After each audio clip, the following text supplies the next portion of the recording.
Je m'appelle Bishop, j'ai 35 ans, je suis un père célibataire de Portland et j'élève seul mon fils de 8 ans, Carter, après avoir perdu ma femme lors de l'accouchement. Le week-end dernier, la fête d'anniversaire de Carter a tourné au cauchemar lorsque j'ai trouvé son gâteau de dinosaure spécial écrasé dans la poubelle. Quand j'ai confronté ma sœur Nathalie, elle a ricané, de toute façon, il ne le méritait pas.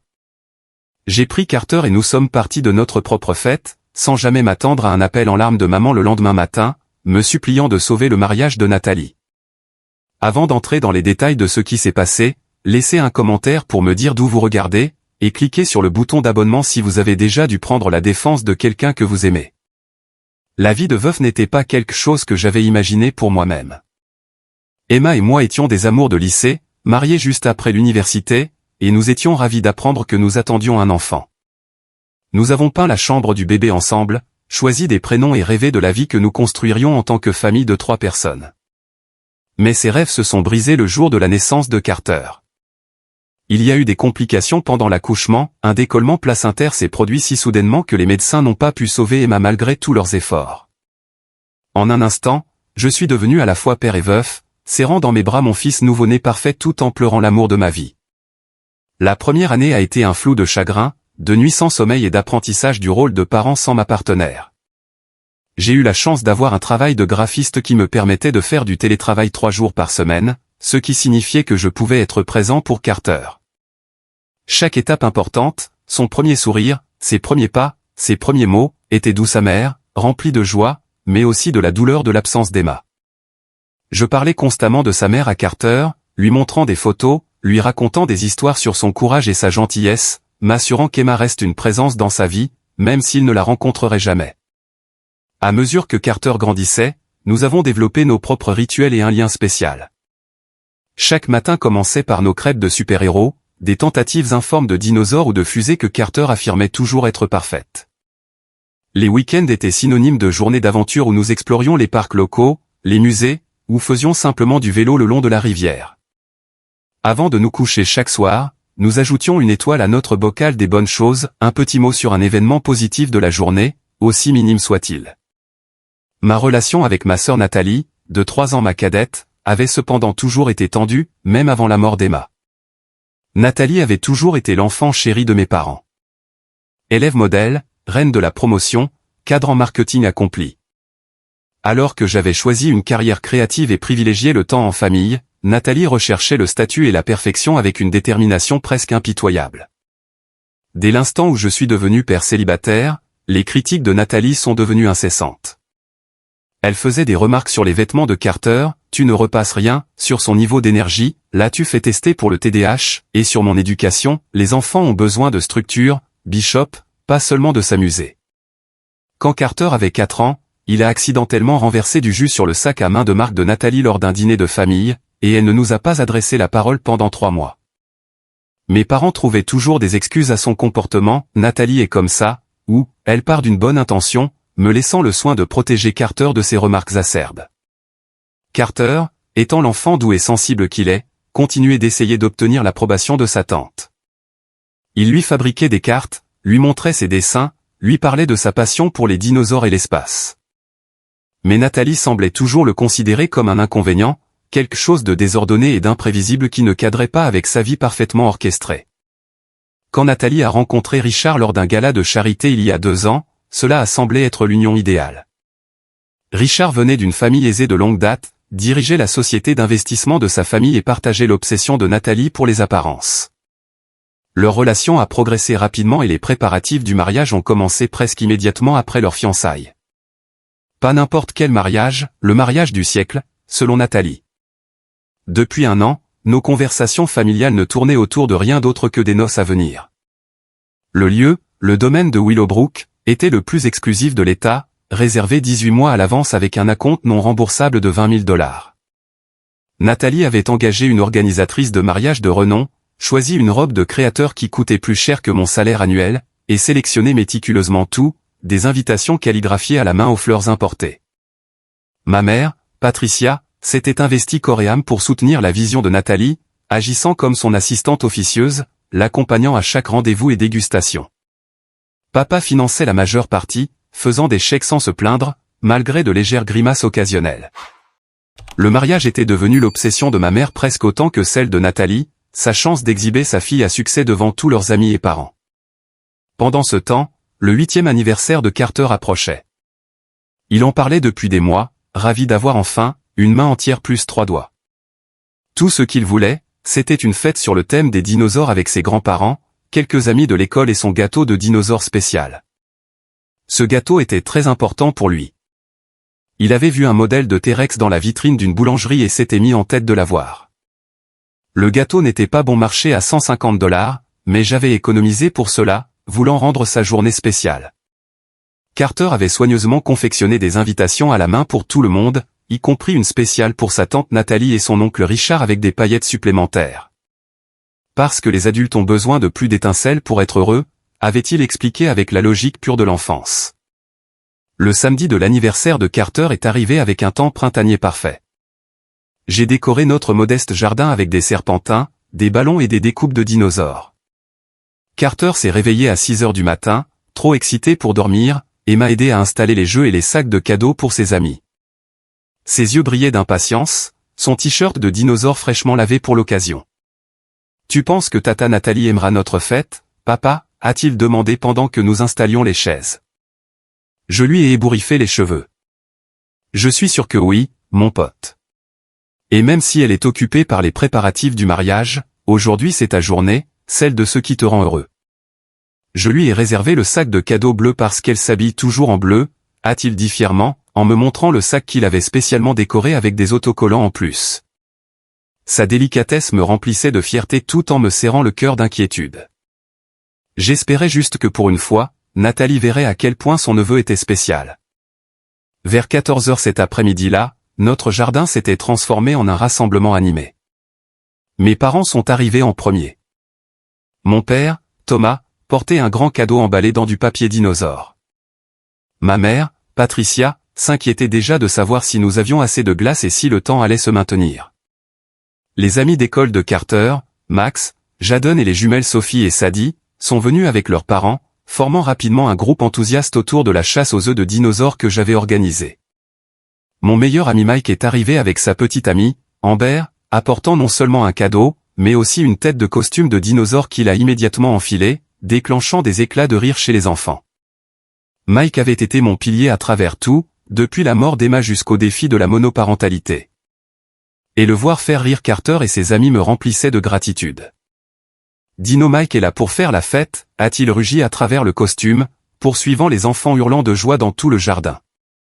À 15h30, tout le monde était arrivé sauf Nathalie et Richard. Carter n'arrêtait pas de regarder le portail, son enthousiasme retombant brièvement à chaque fois que quelqu'un d'autre que sa tante entrait. J'ai vérifié mon téléphone. Aucun message pour expliquer le retard. « Ne t'inquiète pas, mon chéri », a dit ma mère, remarquant les regards fréquents de Carter. Nathalie m'a envoyé un SMS. Ils sont en retard. Quelque chose à propos d'un dernier essayage de robe de mariée qui a débordé. À 16h15, près d'une heure et demie après le début de la fête, Nathalie et Richard sont enfin arrivés. Ma sœur portait des lunettes de soleil de créateur et un tailleur pantalon de couleur crème qui semblait extrêmement peu pratique pour un anniversaire d'enfant. Richard la suivait en tenue décontractée chic, les yeux rivés sur son téléphone. Désolé pour ce grand retard, a annoncé Nathalie à la cantonade en observant l'installation de notre jardin avec un dédain à peine dissimulé. La circulation depuis le centre-ville était atroce, et nous avons eu des courses pour le mariage toute la matinée. Carter a abandonné son jeu en plein milieu et a couru à leur rencontre. Tata Nathalie, tonton Richard, vous êtes là. Je vous ai gardé le sac de cadeaux bleu avec des autocollants en plus. Nathalie a accepté le câlin de Carter avec raideur, veillant à ce qu'il ne froisse pas sa tenue. Oui, bon, nous ne pouvons rester qu'une heure. Nous avons des réservations pour dîner à la Maison Rouge avec les parents de Richard pour discuter du dîner de répétition. Richard a enfin levé les yeux de son téléphone, tapotant distraitement la tête de Carter. Bon anniversaire, gamin. 8 ans, c'est ça? Oui, j'ai une main entière plus 3 doigts maintenant, a montré Carter avec enthousiasme, en levant 8 doigts. Charmant, a murmuré Richard, déjà replongé dans son téléphone. Tout au long de l'heure qui a suivi, les commentaires passifs-agressifs de Nathalie ont fusé. Lorsqu'elle est entrée dans notre cuisine pour prendre un verre, Bishop, tu ne dépoussières donc jamais le haut de ces placards? Il y a une couche de crasse ici.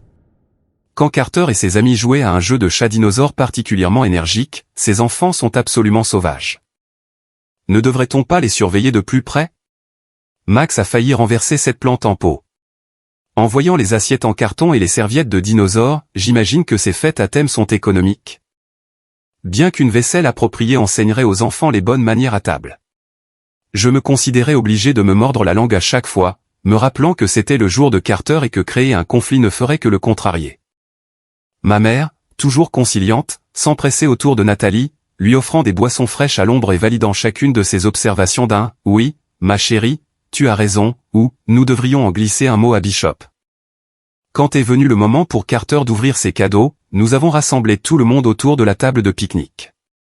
La joie de Carter pour chaque cadeau était sincère et démonstrative, une encyclopédie des dinosaures de la part de mes parents, un ptérodactyle télécommandé de la part de Mike et Amber, des pyjamas et des livres de dinosaures de la part de ses amis. Il a remercié chaque personne par un câlin, son bonheur rayonnant dans tout le jardin. Lorsqu'il est arrivé au cadeau de Nathalie et Richard, une petite boîte emballée dans du papier argenté uni, son enthousiasme était intact. Il l'a déballée soigneusement pour y découvrir une montre pour enfants. Merci tata Nathalie et tonton Richard. C'est trop cool, s'est exclamé Carter, examinant la montre avec un intérêt sincère même si elle n'avait aucun rapport avec les dinosaures. En retournant la montre, j'ai remarqué quelque chose qui m'a serré l'estomac. Une petite étiquette cadeau partiellement arrachée où le prénom d'un autre enfant était encore légèrement visible. Ils avaient clairement offert un cadeau de seconde main qu'ils avaient reçu pour quelqu'un d'autre. Si Carter l'a remarqué, il ne l'a pas montré tout de suite, passant la montre à son poignet pour la montrer à ses amis. Sa capacité de gratitude, même pour un cadeau si peu attentionné, me remplissait de fierté. Tout au long de l'ouverture des cadeaux, Richard avait pris 3 appels professionnels, s'éloignant juste assez pour qu'on l'entende parler de prévisions trimestrielles et de fluctuations du marché. Nathalie avait regardé sa montre à plusieurs reprises, soupirant assez fort pour que tout le monde l'entende. Enfin, est venu le moment du gâteau, le moment que Carter attendait le plus. Je me suis éclipsé pour aller dans la cuisine où j'avais conservé le gâteau de dinosaure au réfrigérateur. En ouvrant la porte du réfrigérateur, j'ai ressenti un choc d'incompréhension. Le gâteau n'était plus sur l'étagère où je l'avais posé. J'ai vérifié chaque étagère, pensant que ma mère l'avait peut-être déplacé en organisant les boissons plus tôt. Rien. Maman, ai-je appelé en retournant dans le jardin. Est-ce que tu as déplacé le gâteau de Carter du frigo? Elle a eu l'air perplexe. Non, mon chéri. N'est-il pas là-dedans? Un murmure d'inquiétude a parcouru les invités alors que je continuais mes recherches, vérifiant le réfrigérateur du garage, les plans de travail, et même des endroits absurdes comme les placards où un gâteau ne pourrait jamais se trouver. Papa, où est mon gâteau de dinosaure? A demandé Carter d'une voix petite et incertaine, en me suivant dans la cuisine. Je ne suis pas sûr, mon pote. Je cherche encore, l'ai-je rassuré, essayant de masquer l'inquiétude dans ma voix. Mike s'est joint à la recherche, vérifiant dehors au cas où quelqu'un l'aurait déjà sorti. C'est Amber qui a fait la découverte, arrivant du côté de la maison avec un air troublé. Bishop, a-t-elle dit doucement en me faisant signe de la suivre loin de Carter. Je crois que je l'ai trouvé, mais ce n'est pas beau à voir. Elle m'a conduit vers les poubelles à côté du garage. Là, dans la poubelle ouverte, se trouvaient les restes du gâteau de dinosaure de Carter. Écrasé et ruiné, la tête du T-Rex si soigneusement façonnée était broyée au-delà de toute identification. Du glaçage vert et bleu était étalé contre les sacs poubelles noirs. J'ai regardé avec incrédulité, un sentiment de froid m'envahissant. Ce n'était pas un accident. Quelqu'un avait délibérément pris le gâteau dans le réfrigérateur pour le détruire.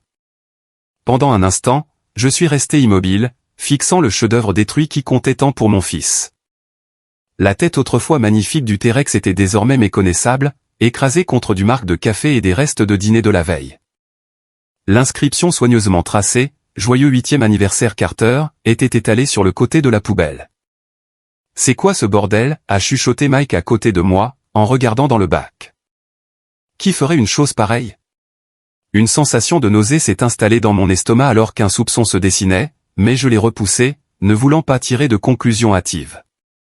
Je devais gérer cela avec précaution. Carter et ses amis attendaient le moment fort de la fête. « Qu'est-ce qui ne va pas, papa ?» La voix de Carter a retenti derrière nous. Il nous avait suivis, l'inquiétude gravée sur son petit visage. Avant que je puisse l'en empêcher, il s'est faufilé pour regarder et a vu les restes de son gâteau. Ses yeux se sont agrandis, ses lèvres tremblant alors qu'il assimilait ce qu'il voyait. « Mon gâteau de dinosaure » a-t-il chuchoté. Qu'est-ce qui lui est arrivé? Il est tombé? Cette question innocente m'a brisé le cœur. Je ne sais pas encore, mon pote, ai-je dit en passant mon bras autour de ses épaules. Mais on va trouver. À ce moment-là, d'autres invités s'étaient rassemblés, et des murmures de choc et de confusion se propageaient. Ma mère a étouffé un cri en voyant la poubelle. Oh mon Dieu! Qui ferait une chose pareille? J'ai alors remarqué quelque chose. Nathalie se tenait à l'écart du groupe, les bras croisés, l'expression illisible derrière ses lunettes de soleil de marque. Richard était toujours au téléphone à quelques mètres de là, totalement détaché de la situation. « Carter » ai-je dit doucement, « pourquoi ne pas aller avec Mike une minute? Il peut peut-être refaire des courses-poursuites de dinosaures avec tes amis pendant que je règle cela. » Mike a immédiatement compris, se transformant à nouveau en Dino Mike avec un enthousiasme forcé. Qui veut voir s'il peut courir plus vite qu'un rugissement de T-Rex? Il a guidé Carter et les autres enfants vers le jardin. Bien que les pas de Carter aient été réticents, son excitation était complètement retombée. Une fois les enfants hors de portée de voix, je me suis approché de Nathalie en parlant doucement. « Est-ce que je peux te parler une minute en privé ?» Elle a soupiré de manière théâtrale, mais m'a suivi sur le côté de la maison. « Quoi ? Nous devons partir bientôt pour notre réservation au restaurant. » « As-tu fait quelque chose au gâteau de Carter ?» ai-je demandé directement, en observant attentivement son visage. « Pourquoi supposes-tu immédiatement que c'est moi ?» a-t-elle répliqué sèchement. Mais il y avait quelque chose de défensif dans sa posture. « Parce que tu es la seule personne ici qui traite constamment Carter avec mépris, ai-je répondu calmement. « Est-ce que tu as jeté son gâteau, Nathalie ?» Elle est restée silencieuse un instant de trop, ajustant ses lunettes de soleil. « Et alors si je l'ai fait ?» Cette monstruosité contenait assez de sucre pour le faire sauter au plafond pendant des jours. Cette confirmation m'a frappé comme un coup physique. Tu as délibérément ruiné le gâteau d'anniversaire d'un enfant de 8 ans, le jour spécial de ton propre neveu. De toute façon, il ne le méritait pas, a-t-elle dit froidement. Tu as vu à quel point il était hyperactif aujourd'hui? À courir partout en criant avec ses autres enfants. Le sucre est la dernière chose dont il avait besoin. Je t'ai rendu service. Je l'ai dévisagé, momentanément sans voix face à tant de dureté. Un service? Tu as détruit quelque chose qui représentait tout pour lui, pour lequel j'ai économisé pendant des mois pour lui offrir. Oh, s'il te plaît. Ce n'était qu'un gâteau, a-t-elle balayé d'un geste de sa main manucurée. Tu l'élèves sans aucun sens du décorum ni de la maîtrise de soi. Quelqu'un doit introduire un peu de discipline dans sa vie. Richard est apparu à côté d'elle, ayant enfin raccroché son téléphone. Qu'est-ce qui bloque, Nat? Nous devons partir dans 10 minutes pour être à l'heure. Bishop fait une crise parce que je me suis débarrassé d'une bombe de sucre criarde qui se faisait passer pour un gâteau, lui a expliqué Nathalie en levant les yeux au ciel. Apparemment, je suis la méchante pour m'être soucié du bien-être réel de Carter. Richard m'a jeté un regard condescendant. L'audace de cet homme, qui avait passé toute la fête sur son téléphone, qui avait offert à mon fils un cadeau recyclé, et qui se permettait de me faire la leçon sur l'éducation, m'a laissé momentanément stupéfait. Ma mère est alors apparue, sentant le conflit. Qu'est-ce qui se passe? Les enfants attendent le gâteau. Pouvons-nous régler cela rapidement? Nathalie a jeté le gâteau d'anniversaire de Carter à la poubelle, ai-je déclaré de manière laconique. Les yeux de ma mère se sont agrandis, mais elle s'est rapidement reprise. Je suis sûr qu'il y a un malentendu. Nathalie ne ferait pas cela. N'est-ce pas, ma chérie? Maman, je viens littéralement de l'admettre, a dit Nathalie avec exaspération. Ce gâteau était ridicule. On aurait dit un truc de fête foraine, pas une vraie célébration. De plus, nous devons y aller. Les parents de Richard ne tolèrent pas les retards. Plutôt que d'exprimer son choc face aux actions de Nathalie, ma mère est immédiatement passée en mode résolution de conflit. Eh bien, ce sont des choses qui arrivent. Bishop, ne pourrais-tu pas courir au magasin et acheter un autre gâteau? Quelque chose de simple mais de sympa. Je n'en croyais pas mes oreilles. Maman, tu es sérieuse là? Nathalie a délibérément ruiné l'anniversaire de Carter, et ta solution est que je quitte la fête de mon fils pour remplacer ce qu'elle a détruit. Tu exagères les choses, a insisté ma mère. Nathalie subit un stress énorme avec le mariage le week-end prochain. Nous devons être compréhensifs. Compréhensifs envers le fait qu'elle détruise le gâteau d'anniversaire d'un enfant de 8 ans, ai-je répliqué, ma voix s'élevant malgré mes efforts pour rester calme. Derrière nous, une petite voix a retenti, figeant tout le monde. Papa, est-ce qu'il y a quelque chose qui ne va pas chez moi?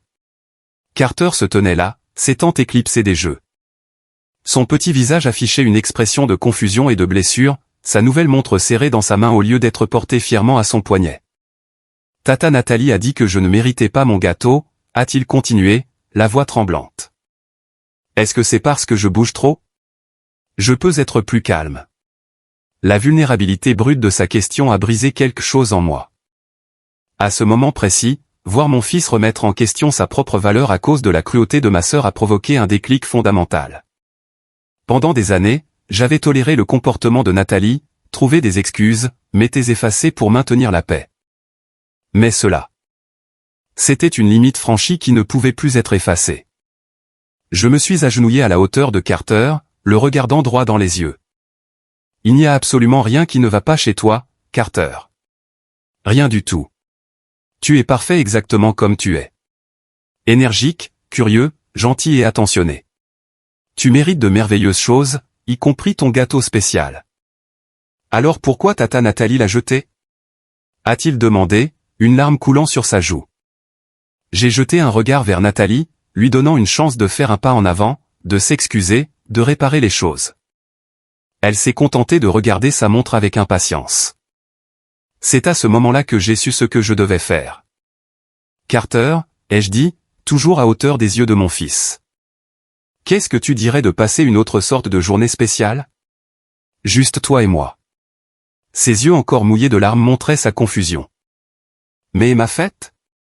J'ai essuyé une larme sur sa joue avec mon pouce. Parfois, mon pote, on a besoin d'être entouré de gens qui nous font nous sentir bien dans notre peau. Des gens qui célèbrent qui nous sommes, sans essayer de nous changer. La compréhension s'est dessinée lentement sur son visage. On s'en va de notre propre fête? Oui, ai-je confirmé, en me levant et en lui prenant la main. Allons chercher tes cadeaux. Alors que Carter et moi nous dirigions vers la table de pique-nique où ces cadeaux étaient rassemblés, ma mère s'est précipitée derrière nous. Bishop, tu ne peux pas être sérieux. Et les invités? Et les amis de Carter? Les enfants peuvent continuer à jouer avec Mike encore un peu. Leurs parents comprendront, ai-je répondu, en aidant Carter à rassembler ses cadeaux dans un grand sac. C'est tout à fait inapproprié, a sifflé ma mère. Tu apprends à Carter à fuir les problèmes. Je me suis retourné pour lui faire face. Non, maman. Je lui apprenne qu'il mérite le respect et qu'il est tout à fait correct de se retirer des situations où l'on est maltraité. À présent, les adultes présents avaient senti que quelque chose se passait. Mike s'est approché, ayant retiré sa tête de dinosaure, l'inquiétude lisible sur son visage. Tout va bien, mec? Nathalie a jeté le gâteau de Carter à la poubelle parce qu'elle a décidé qu'il ne le méritait pas, ai-je expliqué à voix basse. Nous allons continuer la fête ailleurs. L'expression de Mike s'est durcie lorsqu'il a regardé vers Nathalie et Richard. Tu as besoin d'aide pour porter quelque chose? On gère, merci. Est-ce que tu pourrais expliquer aux autres parents? Dis-leur que Carter ne se sentait pas bien si tu veux faire simple. Reçu, m'a assuré Mike, en serrant doucement l'épaule de Carter. Bon anniversaire, mon grand. On fera quelque chose de spécial le week-end prochain, d'accord? Alors que nous nous dirigions vers la maison avec les cadeaux de Carter, Nathalie a enfin semblé réaliser que les choses ne se déroulaient pas comme elle l'avait prévu. Tu quittes vraiment ta propre fête à cause d'un gâteau, a-t-elle crié derrière nous. C'est exactement ça le problème. Tu lui laisses croire que le monde tourne autour de lui.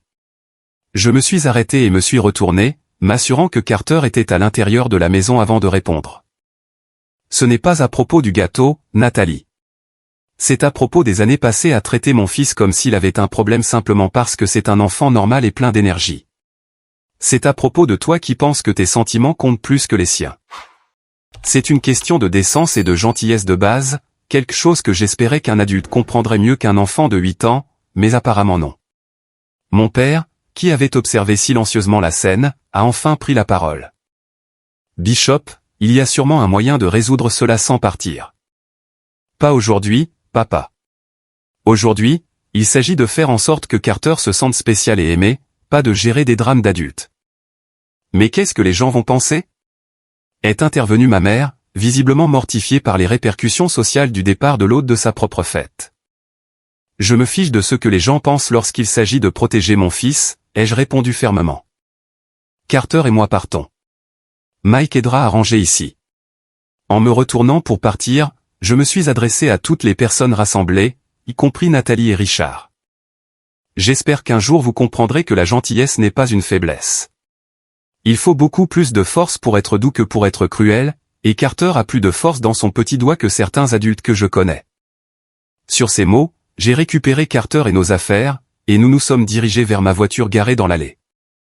Pendant que j'aidais Carter à s'installer dans son rehausseur, j'entendais ma mère nous supplier de rester, tandis que Mike rassemblait déjà les autres enfants pour d'autres jeux, couvrant ainsi discrètement notre départ. « Où est-ce qu'on va, papa ?» a demandé Carter alors que je démarrais la voiture. « Où tu veux, mon pote. C'est toujours ta journée spéciale. » Il a réfléchi un instant, l'air sérieux. « On peut aller manger une glace? La super grande avec plein de garnitures? » « Absolument, ai-je dit, parvenant à lui sourire. Et après cela, tout ce que tu voudras faire. » Alors que nous nous éloignions de la maison, je voyais ma famille toujours debout dans l'allée.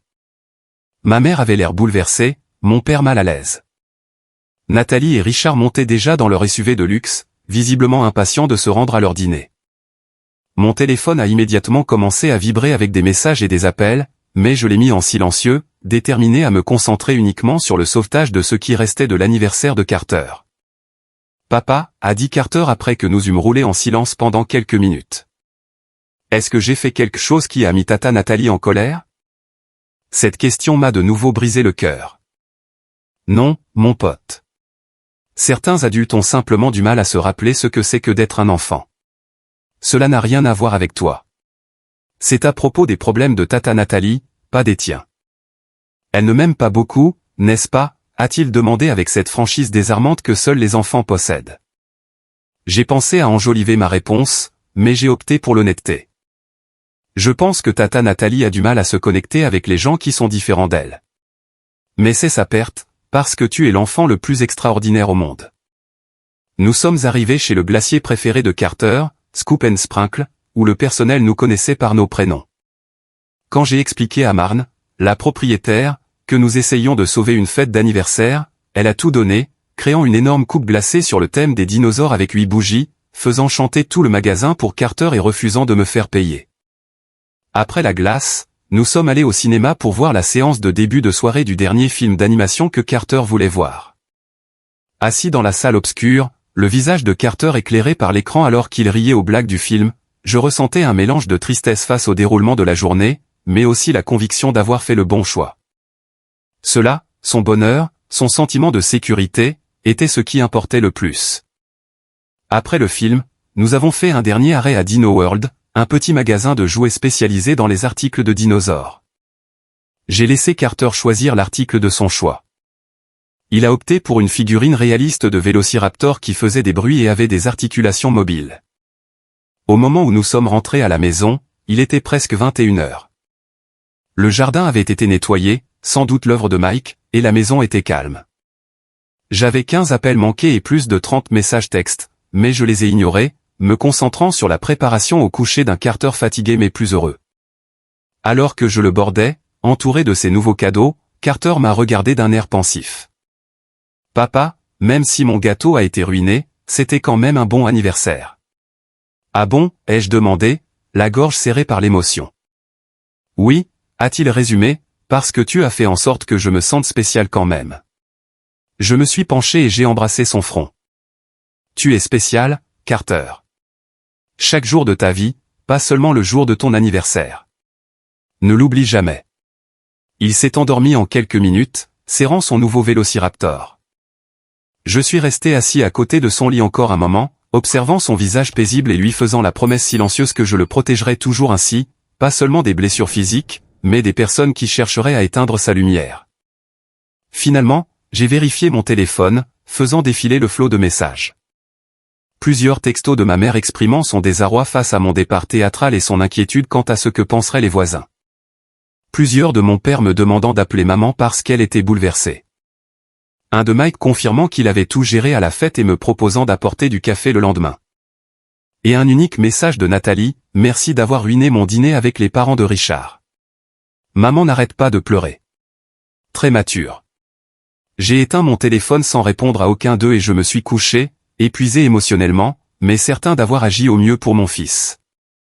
Je me suis réveillé le dimanche matin avec la lumière du soleil filtrant à travers les stores et la sensation distincte que quelque chose d'important s'était produit. Alors que les événements de la veille revenaient à ma conscience, j'ai attrapé mon téléphone par habitude, puis je me suis rappelé que je l'avais éteint. Carter dormant toujours profondément de l'autre côté du couloir, j'ai d'abord décidé de le rallumer, me préparant à ce qui m'attendait. Le téléphone a vibré continuellement pendant près d'une minute sous l'afflux des notifications. 23 appels manqués, 47 messages textes et 5 messages vocaux. La plupart provenaient de ma mère, avec également un nombre important de Nathalie. Même mon père, qui utilisait rarement son téléphone pour autre chose que les bulletins météo et les scores sportifs, avait appelé 3 fois. En faisant défiler les messages, j'ai constaté que le ton avait radicalement changé depuis la veille. Les messages de ma mère étaient passés de « Bishop, ce comportement est inacceptable. Reviens immédiatement s'il te plaît, à « S'il te plaît, appelle-moi dès que tu reçois ce message. » C'est une urgence concernant le mariage de Nathalie, pour finir par celui-ci, envoyé à 5h30 ce matin, « Bishop, s'il te plaît, appelle-moi immédiatement. Le mariage de Nathalie est sur le point d'être annulé. Je t'en supplie. » Les messages vocaux suivaient la même courbe de panique croissante. J'ai écouté le plus récent, enregistré il y avait tout juste 30 minutes, « Bishop, c'est maman. Je sais que tu es en colère pour hier et tu as peut-être raison de l'être, mais s'il te plaît, rappelle-moi. La mère de Richard a appelé le lieu de réception ce matin. Elle est amie avec la femme du propriétaire et... Oh mon Dieu, rappelle-moi. Nathalie est hystérique. Avant même que je ne puisse assimiler ces informations, mon téléphone s'est mis à sonner entre mes mains. Encore maman. Inspirant profondément, j'ai décroché. Allô? Bishop. Dieu merci. La voix de ma mère était rauque, comme si elle pleurait depuis des heures. As-tu vu mes messages? C'est une catastrophe. Je viens de me réveiller et de rallumer mon téléphone, ai-je expliqué calmement. Qu'est-ce qui se passe? La mère de Richard, Evelyn, était à la fête de Carter hier, a-t-elle dit, les mots se bousculant frénétiquement. Elle est partie tôt. Tu ne l'as probablement pas remarqué, mais elle a apparemment tout entendu à propos du gâteau et de ton éclat de voix avant de partir. Ce n'était pas un éclat de voix, maman. Je défendais mon fils. Appelle ça comme tu veux, a-t-elle poursuivi avec impatience. Evelyn a pris l'initiative d'appeler Victoria Harrington ce matin. Qui est Victoria Harrington? La propriétaire du domaine de Willowbrook. Enfin, son mari en est le propriétaire, mais c'est elle qui gère les événements. Evelyn et Victoria font partie du même club de jardinage ou comité de bienfaisance, enfin un truc du genre. Quoi qu'il en soit, Evelyn a exprimé des inquiétudes concernant la dynamique familiale du mariage à venir. Je me suis assis sur le bord de mon lit, commençant à comprendre la trajectoire de ce désastre. Quel genre d'inquiétude? Elle a dit à Victoria qu'il y avait eu un incident troublant lors d'un rassemblement familial qui lui faisait craindre d'éventuels drames pendant le mariage. Victoria a appelé Nathalie à 6h ce matin pour lui dire qu'il reconsidérait l'accueil du mariage car il n'autorise pas les altercations familiales dans leur établissement. Il menace d'annuler, Bishop, à 6 jours du mariage. L'ampleur de la situation m'a frappé. Le domaine de Willowbrook était réservé plus d'1 an à l'avance. L'acompte non remboursable était substantiel. Tous les prestataires étaient coordonnés par le lieu. S'ils annulaient, le mariage de rêve de Nathalie s'effondrerait complètement. Qu'est-ce que cela a à voir avec moi, ai-je demandé, bien que j'en soupçonne déjà la réponse. Victoria était ma camarade de chambre à l'université, a expliqué ma mère, la voix brisée. Elle accepterait peut-être de reconsidérer sa décision si tu lui parlais personnellement pour l'assurer qu'il n'y aura aucun drame familial. S'il te plaît, Bishop. Le mariage de Nathalie s'effondre. Elle est dévastée. Comme par hasard, mon téléphone a vibré, affichant un SMS de Nathalie, « Merci d'avoir détruit mon mariage, espèce de connard égoïste. » L'ironie de la situation ne m'a pas échappé. La veille, Nathalie avait détruit sans l'ombre d'un regret quelque chose de précieux pour Carter. Aujourd'hui, elle faisait face à une perte similaire et s'attendait à recevoir une sympathie et une aide immédiate. « Maman, laisse-moi y réfléchir », ai-je dit, entendant Carter commencer à s'agiter de l'autre côté du couloir. « Réfléchir ? Mais il n'y a rien à réfléchir. Tu dois appeler Victoria immédiatement. Je dois d'abord préparer le petit déjeuner de Carter, ai-je répondu fermement. Je te rappelle. J'ai raccroché malgré ses protestations et suis allé voir Carter. Il était assis dans son lit, les cheveux ébouriffés, serrant son nouveau dinosaure. « Salut, papa », a-t-il dit en bâillant. « Salut, le roi de la fête. Que dirais-tu de crêpes de super-héros » Son visage s'est illuminé. « Oui. Est-ce qu'elles peuvent être en forme de dinosaure aujourd'hui, puisque c'est toujours le week-end de mon anniversaire ?» Absolument, ai-je acquiescé, reconnaissant pour sa résilience. Pendant que je préparais le petit déjeuner, mon téléphone continuait son assaut de notifications. J'ai envoyé un SMS à Mike pour lui demander s'il pouvait passer prendre un café. J'avais besoin d'un avis impartial et rationnel avant de prendre la moindre décision. Mike est arrivé juste au moment où Carter finissait son petit déjeuner, apportant non seulement du café, mais aussi des beignets et un petit gâteau de boulangerie avec un dinosaure dessiné en glaçage. « Livraison spéciale pour le roi de l'anniversaire », a annoncé Mike en posant le gâteau sur la table. Chaque enfant mérite un gâteau durant le week-end de son anniversaire. Les yeux de Carter se sont écarquillés de joie. Pendant que Carter examinait joyeusement son gâteau, Mike m'a jeté un regard interrogateur. J'ai fait un signe de tête vers le salon. Une fois Carter bien occupé, nous nous sommes éloignés pour discuter. Alors, a dit Mike en me tendant un café, d'après ton SMS énigmatique et les 15 messages que ta mère m'a laissés ce matin, je suppose que l'ouragan Nathalie a gagné en intensité. Je l'ai mis au courant de la situation avec le lieu de réception du mariage, lui montrant certains des SMS de plus en plus paniqués de ma famille. Waouh, a sifflé Mike doucement. Ça, c'est du karma instantané. Mais laisse-moi deviner, ils s'attendent à ce que tu règles le problème. Apparemment, je suis le seul qui puisse arranger les choses avec la propriétaire. Mike a bu une gorgée de son café d'un air pensif. Qu'est-ce que tu en penses? J'ai passé une main dans mes cheveux. Une partie de moi se dit que c'est exactement ce que Nathalie mérite.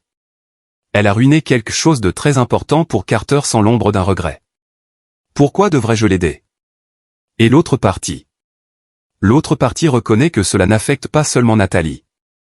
Cela touche mes parents, la famille de Richard, tous leurs invités. De plus, Carter finira par souffrir d'une rupture familiale totale.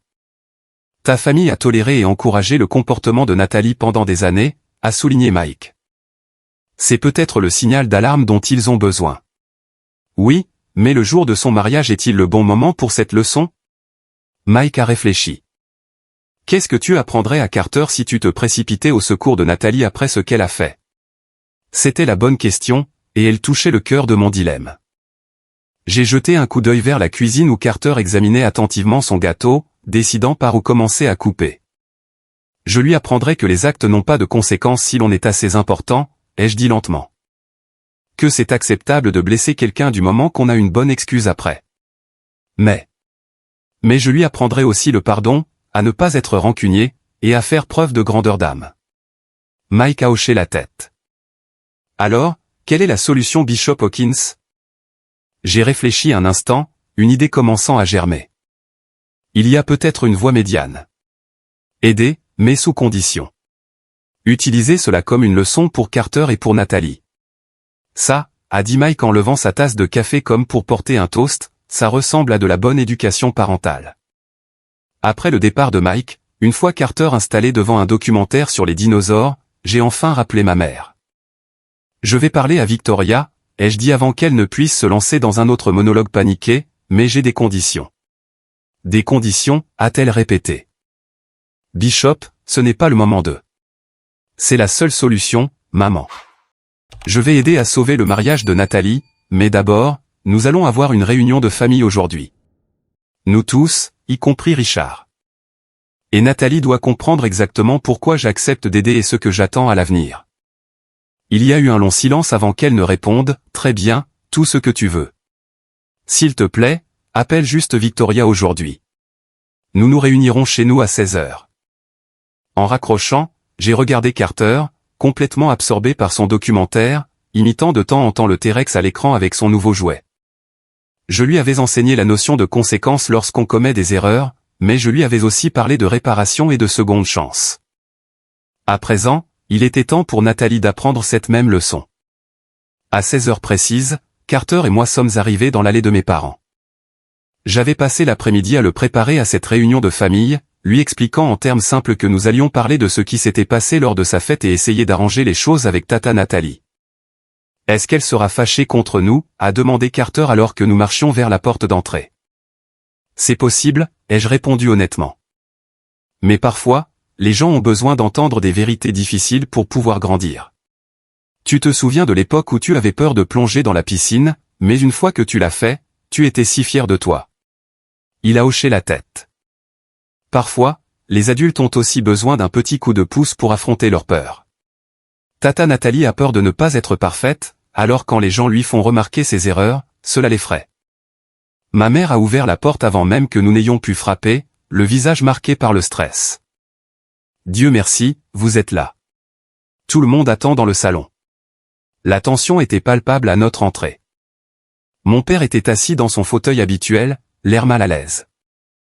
Nathalie et Richard occupaient le canapé. Les yeux de ma sœur étaient rougis par les larmes, bien que sa posture soit restée rigide de colère. Richard semblait agacé, regardant sa montre au moment même où nous entrions. « Carter, pourquoi n'irais-tu pas jouer dans le petit salon ?» a suggéré ma mère. « Grand-père a installé ton vieux train électrique. » En fait, ai-je dit en gardant ma main sur l'épaule de Carter, j'aimerais que Carter reste pour la première partie de notre conversation. Cela le concerne aussi. Nathalie a ricané. C'est ridicule. Nous n'avons pas le temps pour tes discours parentaux, Bishop. Mon mariage est littéralement en train de s'effondrer pendant que tu joues à des jeux de pouvoir. Cela prendra exactement le temps nécessaire, ai-je répondu calmement, en guidant Carter vers une chaise et en prenant celle d'à côté. Victoria a accepté de me parler à 18h, nous avons donc amplement le temps de régler cela. Tu lui as déjà parlé, s'est écriée ma mère. Je lui ai envoyé un message pour lui dire que je l'appellerai à 18h. Elle a accepté d'attendre mon appel avant de prendre une décision finale concernant le lieu. Un grand soulagement s'est lu sur le visage de ma mère, tandis que l'expression de Nathalie restait sombre. Super. Tu as donc prouvé que tu as le pouvoir de sauver ou de détruire mon mariage, a lancé Nathalie d'un ton sec. Félicitations. Qu'est-ce que tu veux? Une médaille ou juste la satisfaction de me voir supplier? Ni l'un ni l'autre, ai-je dit calmement. Ce que je veux, c'est que tu comprennes pourquoi nous en sommes là. Richard s'est penché en avant, visiblement impatient. Écoute, nous savons tous que Nathalie a commis une erreur avec le gâteau. C'était inapproprié. Elle le reconnaît. Est-ce qu'on peut passer à la résolution de la véritable crise maintenant? Est-ce qu'elle le reconnaît? Ai-je demandé, en regardant directement ma sœur, parce que je ne l'ai pas encore entendu de sa bouche. C'est bon. Nathalie a levé les bras au ciel. Je n'aurais pas dû jeter le gâteau. C'était mal. Voilà, tu es content?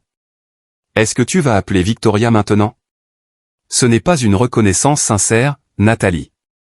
C'est juste dire ce que tu penses que je veux entendre pour obtenir ce que tu veux. Je me suis légèrement tourné vers Carter. Mon pote, quand tu fais une bêtise, quelle est la première chose que tu fais? Carter a réfléchi un instant. Je dis pardon et j'essaie de réparer. Et à qui est-ce que tu demandes pardon? À la personne que j'ai blessée, a-t-il répondu avec assurance. Je me suis retourné vers Nathalie, laissant planer le sous-entendu. La mâchoire de Nathalie s'est crispée lorsqu'elle a compris ce qu'on attendait d'elle.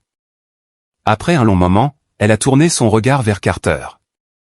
Carter, a-t-elle commencé avec raideur, je suis désolé d'avoir jeté ton gâteau d'anniversaire. C'était mal de ma part. Carter a hoché la tête solennellement. C'est pas grave, tata Nathalie. Papa m'a acheté un autre gâteau aujourd'hui. Sa simplicité à lui pardonner a semblé désarmer Nathalie. Elle a cligné des yeux rapidement, puis a détourné le regard. Parfait, excuses acceptées, est intervenu Richard. Maintenant, pouvons-nous passer au sauvetage de notre mariage? Nous avons 50 000 $ d'acompte non remboursable en jeu. Ce n'est pas seulement à propos du gâteau, ai-je continué sans me laisser démonter. C'est à propos de tout un schéma de comportement. Nathalie, tu as constamment traité Carter avec dédain au mieux, et cruauté au pire, depuis le jour de sa naissance. Tu as critiqué son énergie, ses centres d'intérêt, sa nature même, toutes les choses qui font de lui l'enfant extraordinaire qu'il est. J'essaie seulement d'aider, a protesté Nathalie. Quelqu'un doit lui donner une structure et le guider. Tu le laisses faire tout ce qu'il veut. Ma mère a tenté d'intervenir. Bishop, ce n'est pas constructif. Nous sommes tous stressés. Non, maman, les jeux interrompus fermement. C'est exactement ce qui doit se passer. Pendant des années, tout le monde a trouvé des excuses au comportement de Nathalie, elle est comme ça, elle part d'un bon sentiment, elle est stressée. Pendant ce temps, Carter et moi sommes censés encaisser les critiques et les jugements sans broncher. Je me tourne de nouveau vers Nathalie. Je veux t'aider, mais j'ai besoin de savoir que tu comprends le vrai problème ici. Ce n'est pas seulement une histoire de gâteau ou de salle de mariage. C'est une question de respect et de gentillesse. Ce sont des valeurs que j'essaie d'enseigner à Carter, des valeurs que j'espérais voir sa famille renforcer. Richard a ricané. C'est absurde. Nous sommes assis là à recevoir une leçon sur la gentillesse alors que notre mariage est en train de s'effondrer. Mon père, qui était resté silencieux jusqu'à présent, a soudain pris la parole. Richard, s'il te plaît. Sa voix était douce mais ferme. Mon fils a raison. Cette conversation aurait dû avoir lieu depuis longtemps. Tout le monde s'est tourné vers lui avec surprise. Thomas, a commencé ma mère. Non, Patricia, l'a-t-il coupé doucement. Nous avons trop longtemps encouragé Nathalie. Je l'ai fait, et cela s'arrête aujourd'hui. Il m'a regardé avec un regret visible dans les yeux. Bishop, je te dois des excuses. J'aurais dû intervenir il y a des années, quand Nathalie a commencé à maltraiter Carter. Je me suis convaincu que ce n'était pas mon rôle, que cela créerait des tensions inutiles, mais mon silence vous a blessé, toi et mon petit-fils, et j'en suis désolé. Un silence de plomb s'est installé dans la pièce. Mon père s'exprimait rarement de façon aussi directe. Il s'est ensuite tourné vers Nathalie. Et Nathalie, je t'aime tendrement, mais ton comportement a été inacceptable. Pas seulement avec cette histoire de gâteau, mais depuis des années. Nous ne t'avons pas rendu service en ne posant jamais de limites. C'est de la faute de ta mère et de la mienne. Mais à l'avenir, si tu veux le soutien de cette famille, tu dois faire preuve de respect envers chacun de ses membres, y compris Carter. Nathalie regardait notre père, la bouche légèrement entr'ouverte. Je ne l'avais jamais vu aussi déstabilisé. Mon père a continué d'une voix douce mais ferme. Maintenant, je veux que ce mariage ait lieu. Nous nous y sommes tous investis, émotionnellement et financièrement. Mais Bishop a raison de dire qu'il doit y avoir des changements. L'atmosphère dans la pièce avait radicalement changé. Ma mère s'essuyait les yeux avec un mouchoir. Richard fixait ses chaussures, n'affichant plus aucune impatience, et Nathalie, pour peut-être la première fois de sa vie d'adulte, semblait complètement vulnérable. Je ne comprends pas, a-t-elle fini par dire d'une voix timide. Pourquoi est-ce que vous me détestez tous soudainement? Personne ne te déteste, Nathalie, ai-je dit doucement. Il ne s'agit pas de haine. Il s'agit de poser des limites saines. Je veux que Carter ait une bonne relation avec sa tante. Mais cela ne peut se faire que si tu le vois tel qu'il est, et non tel que tu penses qu'il devrait être. Je ne sais pas comment faire, a-t-elle admis, un aveu visiblement difficile pour elle. Je ne sais pas comment m'y prendre avec les enfants. Ils sont imprévisibles, désordonnés et effrayants. C'était peut-être la chose la plus honnête que je l'ai jamais entendu dire. Pourquoi sont-ils effrayants, ai-je demandé, sincèrement curieux.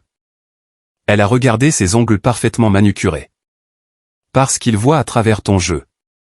Ils se fichent de tes réussites, de ton image ou du prix de tes chaussures. Ils te voient, tout simplement. Elle a brièvement jeté un coup d'œil à Carter. Et s'il n'aime pas ce qu'il voit? À cet instant, j'ai entrevu l'insécurité tapie sous l'apparence impeccable de ma sœur. La peur que, sans sa façade de perfection si soigneusement construite, elle ne soit pas digne d'être aimée. Carter, ai-je dit, tu te souviens de la carte spéciale que tu avais fabriquée pour l'anniversaire de Tata Nathalie l'année dernière? Pourquoi as-tu fait ça? Carter a bougé sur sa chaise, soudain intimidé par tous ces regards fixés sur lui. Parce que c'est ma tante et que je l'aime, et je me disais que ça pourrait la faire sourire. Les yeux de Nathalie se sont légèrement agrandis. Tu vois, ai-je dit doucement. Les enfants ne cherchent pas à te juger, Nathalie. Ils cherchent à créer un lien. Carter essaie d'établir un lien avec toi depuis qu'il est né. Des larmes ont coulé des yeux de Nathalie, et pour une fois, elle n'a pas cherché à les cacher. Je ne mérite pas son amour, ni ce mariage, ni rien de tout cela, a-t-elle murmuré dans un souffle. J'ai tout gâché. Richard a surpris tout le monde en posant sa main sur la sienne. Non, tu n'as pas tout gâché, a-t-il dit, d'un ton plus doux que je ne l'avais jamais entendu employer. On peut arranger ça. Il m'a regardé. Si ton frère accepte de nous aider. J'ai hoché la tête lentement. Je le ferai. À une condition, désormais, nous nous engageons tous à nous traiter avec respect. Cela signifie ne plus balayer les sentiments de Carter d'un revers de main, plus de remarques détournées sur mon éducation. Et cesser de prétendre qu'un comportement blessant est acceptable sous prétexte qu'il s'agit de la famille. Je peux le faire, a dit Nathalie en essuyant ses larmes. Je veux m'améliorer. C'est juste que je ne sais pas toujours comment m'y prendre. C'est d'accord, l'ai-je rassuré. Nous commettons tous des erreurs. Ce qui compte, c'est d'en tirer des leçons. Ma mère, qui était restée exceptionnellement silencieuse durant la majeure partie de cette discussion, a enfin pris la parole. Bishop, quand es-tu devenu si sage? Quand je suis devenu père, ai-je répondu simplement. Je dois penser à l'exemple que je donne chaque jour. Il y a eu un moment de réflexion collective, interrompu par Carter qui me tirait la manche. Papa, est-ce que je peux aller jouer avec les trains maintenant? Les trucs de grand, c'est ennuyeux. La tension dans la pièce s'est dissipée dans un éclat de rire général. Oui, mon pote. Vas-y, ai-je ri doucement en lui ébouriffant les cheveux. Alors que Carter se précipitait vers le petit salon, Nathalie s'est levée. Je vais l'aider à assembler les rails, a-t-elle proposé timidement, me regardant pour obtenir mon accord. Il aimerait beaucoup cela, ai-je dit avec un signe de tête encourageant. Après son départ, je me suis tourné vers mes parents et Richard. Je vais appeler Victoria à 18h et arranger les choses. Je suis sûr qu'elle maintiendra la réservation du domaine. Merci, a dit Richard avec ce qui semblait être une gratitude sincère. Et je m'excuse pour l'ingérence de ma mère. Elle peut se montrer très protectrice. Tout s'est arrangé pour le mieux, a fait remarquer mon père. Parfois, nous avons besoin d'un signal d'alarme pour voir ce qui est vraiment important. Je me suis éclipsé pour appeler rapidement Mike et le tenir informé de la situation. À mon retour au salon, j'ai entendu un bruit inattendu provenant du petit salon, des rires. Les gloussements aigus de Carter se mêlaient aux rires plus retenus de Nathalie. En jetant un coup d'œil, je les ai vus assis par terre ensemble, un déraillement de train semblant être la source de leur amusement. Carter expliquait quelque chose à Nathalie avec de grands gestes, et elle l'écoutait attentivement, hochant la tête et lui posant des questions. Ce n'était pas une transformation miraculeuse. Une seule conversation n'allait pas effacer des années d'habitude, mais c'était un début. Le premier bourgeon de ce qui pourrait devenir une relation plus saine. À 18h, j'ai appelé Victoria Harrington. La conversation a été brève mais productive.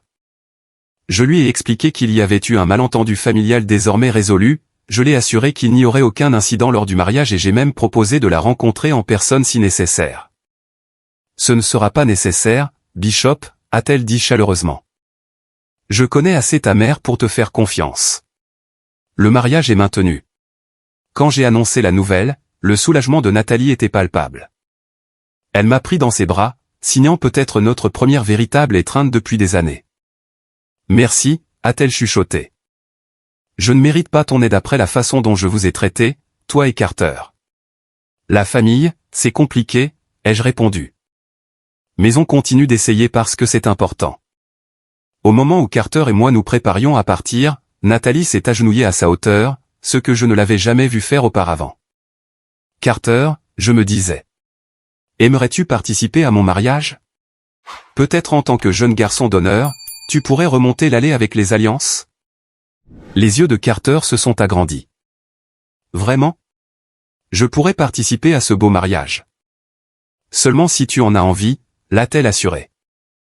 Je serais honoré de t'avoir à mes côtés. Est-ce que je peux porter une cravate de dinosaure avec mon costume, a-t-il négocié immédiatement. Nathalie a ri. Un vrai rire, pas son petit gloussement social habituel. Je pense que cela peut s'arranger. Envers, pour s'accorder avec les robes des demoiselles d'honneur. Marché conclu, s'est écrié Carter, scellant l'accord par un high-five que Nathalie n'a hésité qu'une fraction de seconde avant de lui rendre. Alors que nous rentrions à la maison ce soir-là, Carter semblait pensif. Papa, je pense que Tata Nathalie est peut-être gentille sous sa carapace effrayante. Je pense que tu as raison, mon pote, ai-je acquiescé. Parfois, les gens ont juste besoin d'aide pour se souvenir de comment être gentil. Comme quand je me mets très en colère et que tu m'aides à prendre de grandes inspirations? Exactement comme ça. Tout le monde a besoin de rappel parfois. Il a hoché la tête avec sagesse. Je suis content qu'on l'aide pour son mariage. Les mariages devraient être joyeux. La vérité sort de la bouche des enfants, comme on dit. Dans sa simplicité, Carter avait saisi l'essence de ce que devrait être une famille, s'entraider pour retrouver le chemin du bonheur, même lorsque la voie se complique. La semaine précédant le mariage de Nathalie s'est déroulée dans un tourbillon d'activités. Carter a essayé son costume de garçon d'honneur, agrémenté de la cravate de dinosaure promise un motif discret de Tyrannosaure Rex vert forêt qui parvenait à être à la fois fantaisiste et élégant. Il a pris son nouveau rôle très au sérieux, s'entraînant à marcher lentement dans notre couloir avec un coussin à la main en guise de porte-alliance. « Rappelle-toi, papa, m'a-t-il dit solennellement. Tonton Richard a dit que je portais quelque chose qui valait plus cher que notre voiture. Eh bien, alors nous ferions mieux de nous assurer que tu ne trébuches pas, ai-je plaisanté, en l'aidant à s'exercer à sa marche officielle pour la 20e fois. Le changement chez Nathalie au cours de cette semaine a été subtil, mais perceptible. Ses messages concernant le mariage sont devenus moins exigeants et plus reconnaissants. Elle a invité Carter au dîner de répétition, ce qui ne se serait jamais produit auparavant, et a écouté ses bavardages enthousiastes sur les dinosaures pendant 5 bonnes minutes sans regarder une seule fois son téléphone. Lorsque le samedi du mariage est arrivé, il y a eu la cohue habituelle des crises de dernière minute.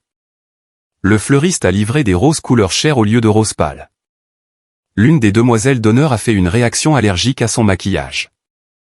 Le témoin a temporairement égaré son discours. Mais malgré tout cela, Nathalie a conservé un niveau de sang-froid surprenant. Il y a une semaine, n'importe lequel de ces contretemps l'aurait fait paniquer, a fait remarquer ma mère alors que nous attendions dans le grand hall d'entrée. Frôler la catastrophe aide à relativiser les plus petits problèmes, a sagement répondu mon père. Le domaine de Willowbrook était encore plus impressionnant que ce que j'avais imaginé, un manoir historique avec des jardins soignés et une salle de bal digne d'un conte de fées. Pendant que Carter et moi explorions les lieux avant la cérémonie, nous nous sommes retrouvés dans une cour tranquille dotée d'une fontaine. « Papa, je suis un peu nerveux », a avoué Carter en tripotant sa cravate. « Et si je fais tomber les alliances ?» Je me suis agenouillé à sa hauteur. « Alors quelqu'un les ramassera et le mariage continuera. » Mais tu sais quoi? Je ne pense pas que tu les feras tomber. Tu t'es entraîné toute la semaine et tu es très doué pour les tâches importantes. Vraiment, a-t-il demandé, cherchant à se rassurer. Vraiment, ai-je confirmé. Et même si quelque chose se passe mal, ce sera juste une histoire drôle à raconter plus tard. Les mariages les plus importants ne sont pas ceux où tout est parfait. Ce sont ceux où l'on célèbre l'amour que les gens partagent. Il a réfléchi à cela. Comme quand tu dis toujours que ce n'est pas grave de faire des erreurs du moment qu'on apprend d'elles? Exactement comme ça. Nous avons été interrompus par l'organisatrice du mariage qui nous cherchait frénétiquement. Ah, vous voilà. La mariée demande à voir Carter immédiatement. Échangeant des regards inquiets, nous l'avons suivi jusqu'à la suite nuptiale où Nathalie était entourée de ses demoiselles d'honneur à différents stades de préparation. En nous voyant, elle a demandé à toutes les autres personnes de quitter la pièce. Tout va bien, ai-je demandé prudemment. Nathalie, resplendissante dans sa robe de mariée, a hoché la tête. Tout va bien. Je voulais juste parler à Carter en privé avant la cérémonie. Elle a hésité. À vous deux, en fait. Elle s'est agenouillée avec précaution, faisant attention à sa robe, pour se mettre à la hauteur des yeux de Carter. Carter, je voulais te dire quelque chose d'important avant de me marier. Je n'ai pas été une très bonne tante pour toi, et je m'en excuse. J'avais peur de ne pas être parfaite, et parfois, quand les adultes ont peur, ils se montrent méchants au lieu d'être courageux. Carter écoutait avec une attention solennelle. Mais toi, a-t-elle poursuivi, tu n'as été que gentillesse avec moi, même quand je ne le méritais pas. Tu m'as fait des cartes spéciales et tu as toujours essayé de partager tes passions avec moi. C'est cela le vrai courage, être gentil même quand les autres ne le sont pas avec toi. Elle a cherché dans un petit sac à côté d'elle et en a sorti une petite boîte. Je t'ai acheté quelque chose. Un remerciement pour ta participation à mon mariage, mais aussi des excuses pour le gâteau. Carter a ouvert la boîte pour y découvrir une figurine de dinosaure miniature pour gâteau. Un T-Rex parfaitement réalisé, identique à celui qui ornait son gâteau d'anniversaire détruit. Je l'ai fait fabriquer sur mesure, a expliqué Nathalie. Le pâtissier qui a fait mon gâteau de mariage l'a créé en se basant sur les photos de ton gâteau d'origine. Je me disais que peut-être, après la réception, nous pourrions faire notre propre petite fête avec un petit gâteau et cette figurine. Le visage de Carter s'est éclairé. Mon propre gâteau dinosaure après ton grand gâteau. Exactement, a-t-elle souri. Ça te va? En guise de réponse, Carter a jeté ses bras autour de son cou pour l'embrasser, en prenant soin de ne pas trop froisser sa robe. C'est génial, tata Nathalie. Par-dessus l'épaule de Carter, Nathalie a croisé mon regard, ses yeux brillants de larmes. Merci, a-t-elle articulé en silence. J'ai hoché la tête, la gorge nouée.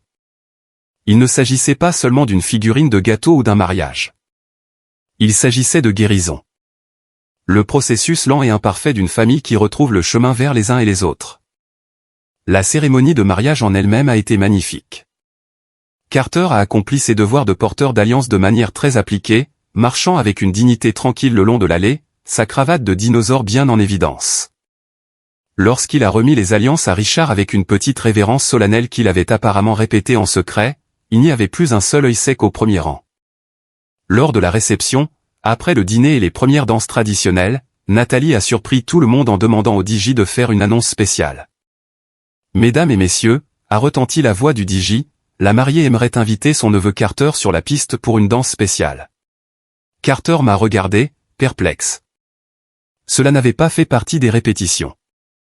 Vas-y, les jeux encouragés. Tata Nathalie veut danser avec toi. Alors que Carter s'avançait sur la piste de danse, le DJ a lancé What a Wonderful World et Nathalie a pris les deux mains de Carter dans les siennes. Ils ont balancé ensemble, Nathalie faisant de temps en temps tourner Carter sur lui-même, tous deux riant aux éclats. Ce n'était pas une performance chorégraphiée, juste une tante et son neveu trouvant de la joie dans un moment simple partagé. En les regardant, j'ai senti une main sur mon épaule. C'était mon père. C'est toi qui as permis cela, a-t-il dit doucement. Tu as tenu bon et tu les as aidés tous les deux à trouver quelque chose de meilleur. Je voulais juste que Carter soit traité avec gentillesse, ai-je répondu. Et en agissant ainsi, tu as peut-être aidé Nathalie plus que tu ne le penses. Je ne l'ai jamais vue aussi sereine, même en ce jour de mariage avec toute l'attention qu'il comporte. Il avait raison.